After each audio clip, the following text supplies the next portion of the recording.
A show created by the fans, for the fans. We are your home for Ohio State football coverage all year long. The Scarlet and Gray Podcast, a Network 216 production. Live weekdays on the Network 216 YouTube channel. Send us all your questions and comments on Twitter at @VSG_podcast. Now, here are your hosts, Tyler Johnson, Jordan Dalton, and Nick Leisure. Good evening, everyone, and welcome to episode number 45 of the Scarlet and Gray Podcast. I am Tyler Johnson, joined as always, Mr. Nick Leisure and Jordan Dalton. Gentlemen, happy Monday. How are you guys doing this evening? Doing pretty good. Pretty adequate. Substantially normal. Football season's almost to the end, so that's just always a sad time. But It's very depressing. you know, yeah, pretty normal is what I agree with Jordan. Well, we're going to have a little bit of a shorter show tonight, but we're going to talk about a pretty cool subject. We're going to talk about the Buckeyes, bring back literally every single player in their entire family next year. So before we get to any of it, guys, if you would just take a quick second, drop a like on the video if you would. Subscribe if you are brand new to Network 216. We are trying to reach 3,000 subscribers here, and we really would appreciate that support. So again, subscribe if you're brand new to the channel. You subscribe, but also, even if you're not trying to subscribe to the channel yet and you're thinking about it, even just drop a like onto the video. We really would appreciate that. And as always, Network 216 and the Scarlet and Gray Podcast is proud to be a partner of Homage Athletic Apparel. As a new customer at Homage, you can get a 15% off your first order.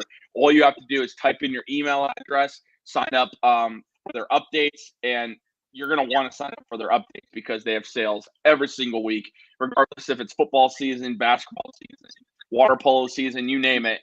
They're always going to have sales for you guys. So that's homage.com. Well, gentlemen, the Buckeyes dominated the transfer portal, but they have brought back every single player on this roster for 2024, except basically Cade Stover, Marvin Harrison Jr., Michael Hall Jr., and Josh Proctor, I think. Mine Williams. Anyone else?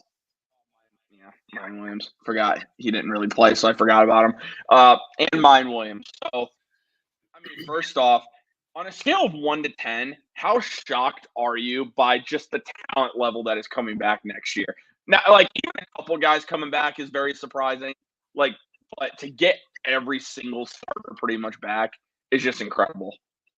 I'd say I'm about at 6. I had a feeling that a lot of these guys felt like there was unfinished business, and they didn't really. A lot of these guys never played for a Big Ten title, never beat Michigan. So I feel like a lot of these guys have just unfinished business. And to be honest with you, outside of maybe Denzel Burke, a lot of these guys were going to be late first rounders, and that might even been a reach for a couple of them. A lot of them are back for unfinished business as well as trying to up their draft stock a little bit. So I'm not really super surprised. Yeah, I think the two players I'm most surprised coming back are Travion Henderson and Denzel Burke, just because I think those guys already are pretty valued in terms of where they'd be drafted. Excuse me. JT was also one of those guys that we thought we were losing, and so it was really surprising that they were able to put together an NIL package to bring him back. But guys like Jack Sawyer, Tyleek Williams, Lathan Ransom, I thought those guys would come back for their senior season.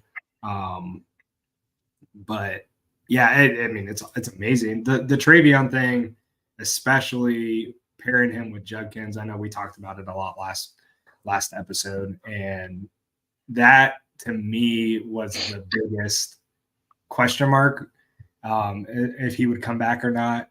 And the fact that he's all in for 2024, especially there's so many things riding on this season with the transfer portal and what we've done there. but also with the new 12-team playoff. We can avenge the loss against Michigan.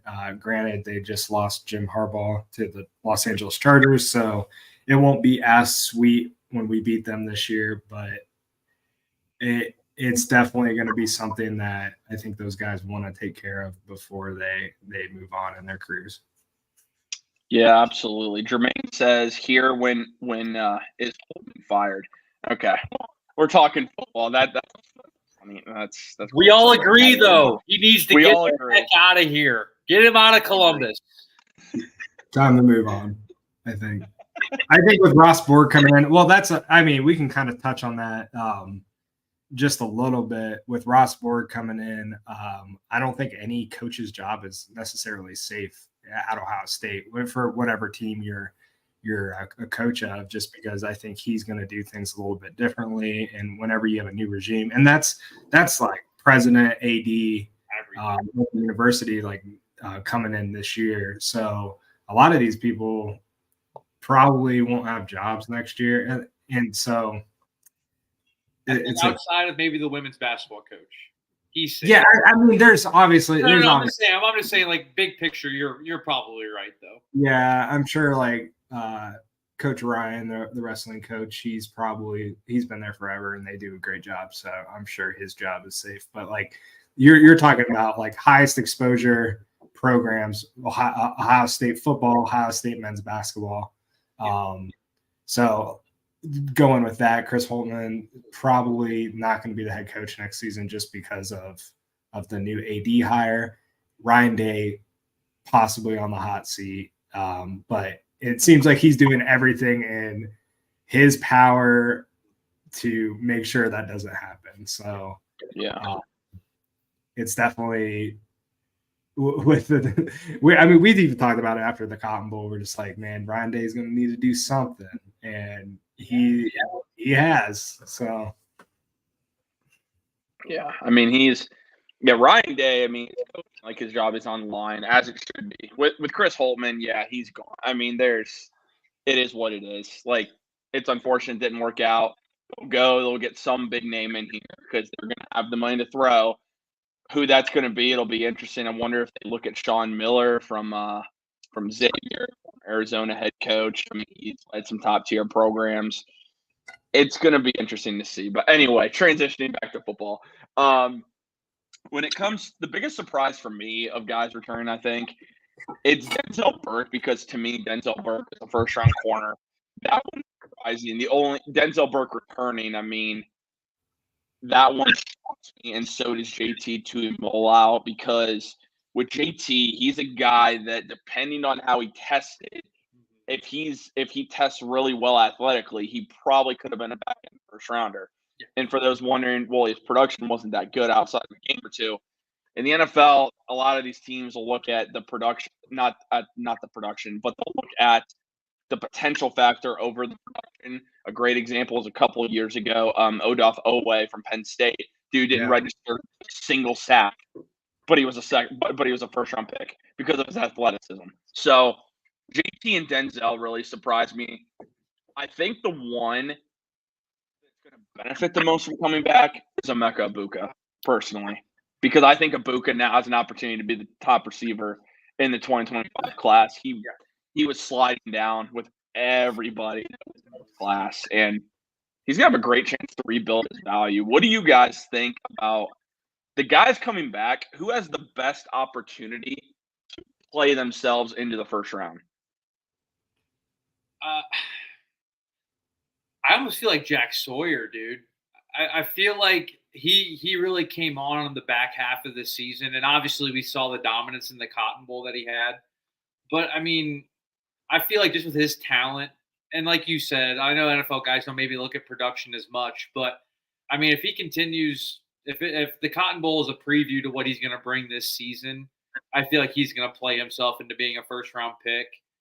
I know at the top of my mind a guy that might be hurt from coming back due to maybe an injury or something like that. I feel like Denzel Burke might be kind of playing, a lot could happen. Because like you said, I mean, I was shocked when he came back too, and I felt like he was going to be a no doubt first rounder. Yeah. But I mean, with him coming back, maybe he's going to really continue to ball out because he had a great season this year, and maybe we'll continue to see that, and he'll play himself in maybe in the top 10. But I already felt like he was a first rounder. So I mean, I know we haven't hit that yet, but I felt like he was the one that has the most risk of coming back. I just think to go off your point, Nick, I think if he didn't get injured, he was first round pick. Yeah. But man, he didn't play like half the season. And when he did play, he was vastly overshadowed by the play of Marvin Harrison Jr. And then he was limited because of the play of Kyle McCord. So there was, So there was a lot of factors that I think definitely went against him this past season that would have affected his draft stock. I'm sure he would have tested great, but and he already has that sophomore year on film. The Rose Bowl alone would have been enough. Yeah. He's had his moments, but this past season you just didn't see it as much as you would have liked. I think for me, the person that could really help their draft stock this year is Travion. And I think having that split backfield, a lot of people are like, oh, he's not going to get the carries. But I think if he can shine in limited carries and really make that big play ability known, I think that he could really spring himself forward into that like late first round. It almost kind of reminds me of like a Jahmyr Gibbs type player, just with his open field abilities, his ability in the passing game. I think teams are going to look at that position and that type of player a little bit differently after they've seen what Jahmyr Gibbs has done, especially when a lot of people said he was a reach in that early first round by Detroit. So I think Travion could really, really benefit from coming back. Yeah, I think for me, the guy that I think can play himself in the first round, Jack Sawyer is a good one. Yeah. You look at defensive tackle though the last couple of years. There's not really been like a pure dominant guy defensive, like that Aaron Donald type guy. I'm not saying Tyleik Williams is that guy, but him coming back, I mean, he has a chance to solidify himself as a first round pick. You could have made the argument he's an early day 2 pick if he comes out this year. And it's a shame Michael Hall Jr. had to leave for the draft. He had to for personal circumstances. Yeah, I mean, that's another guy that, I mean, he's got a lot of talent. The inconsistency, though, has been his biggest issue. He would have benefited a lot for another year. But Tyleik Williams, if he has the year we think he's going to have and be the impact player that he is, he might be a first-round pick at defensive tackle. And he's going to benefit a lot. The guy that has the most to risk, you mentioned Denzel Burke. I'm going to flip this to the other side. I think it's Travion Henderson because right now Travion he was injured a lot last year. He's been injured throughout his career. This is a guy that came in after as a freshman and dominated college football, really took the Big Ten by storm. Was one of the top backs in college football. Injuries have really derailed his career. You hope with him coming back, he can play himself into maybe a high day 2 back end of the first round conversation because he's got that type of talent. But then the opposite effect can happen here. What if Travion, I hope it doesn't happen, but what if he does suffer another injury or something this year and isn't able to play a full year? Then you have the durability concerns for 3 years in a row with Travion.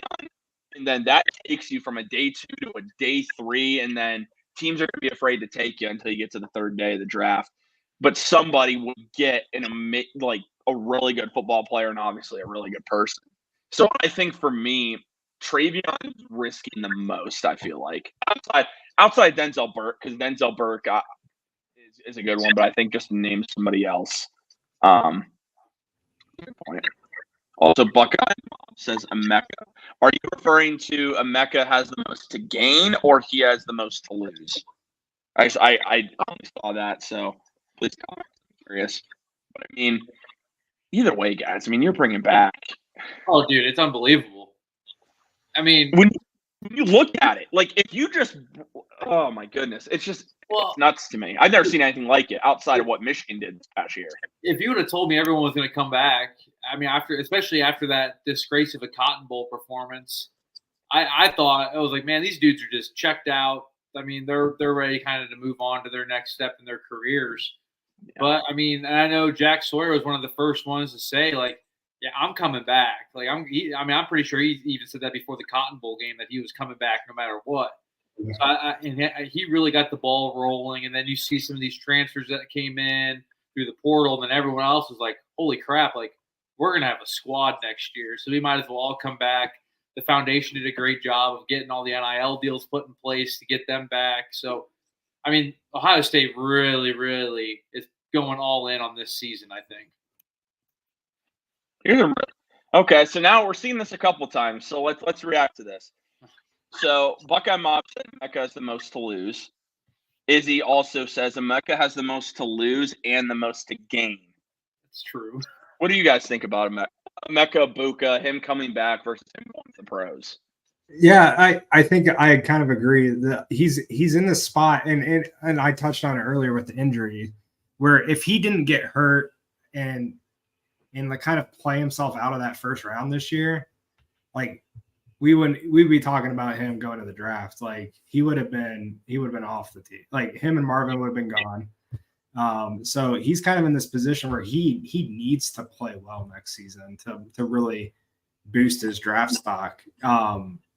So yeah, I totally agree that he's the guy that has the most to gain and the most to lose, because like he could potentially slip to the fourth round, and like that's just me. Like he's gonna test well, but like if he puts together 2 seasons in a row where he just like has subpar performances, you know, he's not getting open or whatever it may be, like he could be a fourth rounder. But then on the flip side, like if he plays well, like we know he can, he's gonna be a first round pick.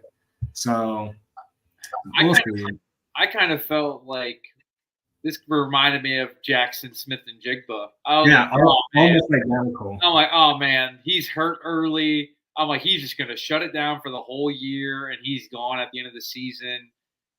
But I don't think he has that ceiling that people see in JSN. No, I agree. No, for sure. So JSN was like, they saw him play, and everyone's like, dude, there's something about JSN when he gets in the open field and he's got that speed and he can get open. And I think Emeka is just like a step below that in terms of like as a player. Mm-hmm. But that's not taken away from him as like he's a great player. He's just JSN's kind of like one of those elite, one of those guys. Emeka is Crystal Olave. That's who Emeka Buka reminds me of. Fair. Like I think how do you just because of the number, just the route running ability that he has. He's just a smooth football player. I mean, Emeka has a chance to not only be the first receiver taken in 2025, but then he does also have a lot to lose. Because I agree, if he has a subpar year, I can't. The furthest I could see him going is late day 2. I just think he's still that talented. Like somebody's going to take a chance on Emeka. If he has a bad year, someone's going to take a chance because he's from Ohio State, and that really sticks out so many of these NFL teams. That dude, you go to Ohio State, you're going to get drafted. I mean, and normally pretty early. So I mean, I think Emeka, like he does have a lot. He has a lot to lose for sure, but I think he also has the opportunity to be the first receiver taken, and he has a good year with Will Howard. There's all bets are off for Emeka, and that was probably another reason why he came back because he saw Will Howard was coming, and he was like, "Oh, okay, an established guy that is going to get me the rock." So I'm excited to see Emeka back on the field next year. I'll be honest, this is a really good question I would love to ask someone. How much did the commitment of Will Howard change some things? How much did getting a fifth-year guy in Will Howard change some of the players' mindsets of if I stay or if I go? As opposed to a guy like, okay, this isn't an insult to Devin Brown or Keenholz, but a guy like Devin Brown starting, very little experience, haven't seen anything, or same with Lincoln Keenholz. How much does that persuade a guy like Denzel Burke, like JT Tuimoloau, how much Travion Henderson, Emeka Buka, how much does that persuade them? Don't get me wrong, and I'm not going to ignore it. NIL is a factor here too, obviously. But how much does bringing in a guy like Will Howard, a guy that's experienced, fifth-year starter, how much does that change some of these guys' mindsets compared to if you're starting Devin Brown or Lincoln Keenholz? I mean, I know if I was in the position of some of these guys, it changes my whole perspective. I mean, because you're going from having a guy that there's no proven experience at all. Like, there's no winning that's been done with Devin Brown or Keenholz. I mean, it'd be a complete blank slate. But then, like you said, you bring in Howard, fifth-year guy. He's won a conference title. I mean, he's won some games. Like, he's got every record in Kansas State history. Like, I know, coming from my perspective, that would be a big incentive. Like, okay, if I come back right now, we have a chance to make a run at the whole dang thing. So I might as well come back and we can finish what we started, you know? So I know from my perspective, it would be a huge factor in whether I was going to come back or leave. Yeah, and I think that's more so for the offensive players. Defensively, I don't think it has as much bearing, but I think just like them coming together as a group and saying, hey, let's come back and let's make something of our time together at Ohio State. I think that's more so what happened on defense, and Jack Sawyer kind of was the one to lead the way on that. So I think, and then JT was kind of like a last second decision. It almost sounded like, in terms of whether they're going to put together a package that he could. What? Yeah, he was just looking for the money more so than anything. But they got it together, and like I think he made a decent decision. But he would have been a high draft pick regardless. So. Yeah, I would agree. Yeah, and I do agree with Will Howard saying. I mean, when you bring in a guy like that with that much experience, he's won a Big 12 title at a school like Kansas State. That's not, I would say, the most prestigious school out there. And the fact that he's done that, I think that does, especially the offensive guys, make it be like, okay, you know what? I think we really have to do something this year. And that's not saying that they don't feel that way with Brown or Keene. We don't know how they feel. Like, we really don't. But when you bring in a fifth-year guy like that, clearly Ryan Day and the coaching staff knew that we had to bring in somebody else because the product that we have for this coming year is not good enough in order to get to where we need to get to. And I think that does show up to some of these guys. So, I mean, is there anything else you guys want to add? Again, everyone coming back. I mean, expectations are sky high. We can finally talk about the obvious that was going to happen is that Harbaugh is finally out of town. So that's kind of a big deal. And I know we sent it in our group chat internally, but Michigan losing their strength coach to go out to LA out with Harbaugh is also that's a bigger deal than probably a lot of people think. I mean, and Jesse Minter. Yeah, I mean, they're Herbert and Minter are huge losses. It's going to be a complete rebuild over there for more, and it's going to be really interesting to see how he handles all of it. It's going to be a big jump for him. And they're losing 22 upperclassmen. I think they are, and they're having trouble keeping some of these guys. So, one of their defensive tackles is following Steve Sarkisian in Texas. So, we'll see. I mean, to keep in mind, these guys can take the portal, but it doesn't really benefit them right now because they have to sit out spring ball and they have to try and get enrolled in classes. It's just not. More than likely, these guys are looking at the spring, but then the biggest thing I read is losing Ben Herbert, the strength coach, is big because on the recruiting circuit, he was quite a big time recruiter for him, and that was something that stuck out from an article I read. I think it was from the Michigan recruiting board. They said that's a pretty Minter. They kind of thought they were going to lose. Losing Herbert was one that they were not expecting, and that one really hurts the most. Is his son going to leave too? Jay Harbaugh. Yeah, Jay Harbaugh is going to be the special teams coordinator. Yeah. Okay. So they're they got a lot of spots they got to fill, man. It's going to be a crazy spring for them. They kind of got to get it going yesterday because spring practice starts in a month. Yeah, and that's got to be hard losing your strength and conditioning coach during your off-season program. Yeah, Ohio State's getting after it right now. I know for a fact, just based on yeah. what they've been posting on social media, and those guys are fired up. They brought back the old Urban Meyer tradition of you wearing your shirts. You have to earn the Blocko on your shirt, and you have to wear the right or earn the right to wear the Ohio State logo. And they're bringing back some of those old urban traditions that they kind of got away from the past couple of years. So yeah, I think it's going to be a different Ohio State Michigan battle that we've seen the last 3 years for sure. To answer this question, then we'll wrap things up. Do you guys think Michigan recruiting gets better with Moore as head coach? I think it's going to get significantly worse. Yeah. I think Sherrone Moore, I'm going to be honest here. I think them promoting Sherrone Moore makes the most sense with where they're at. They gave him, good for him for the money he got, but they overpaid, I'll say that, for a guy that's a first-year coach at Michigan.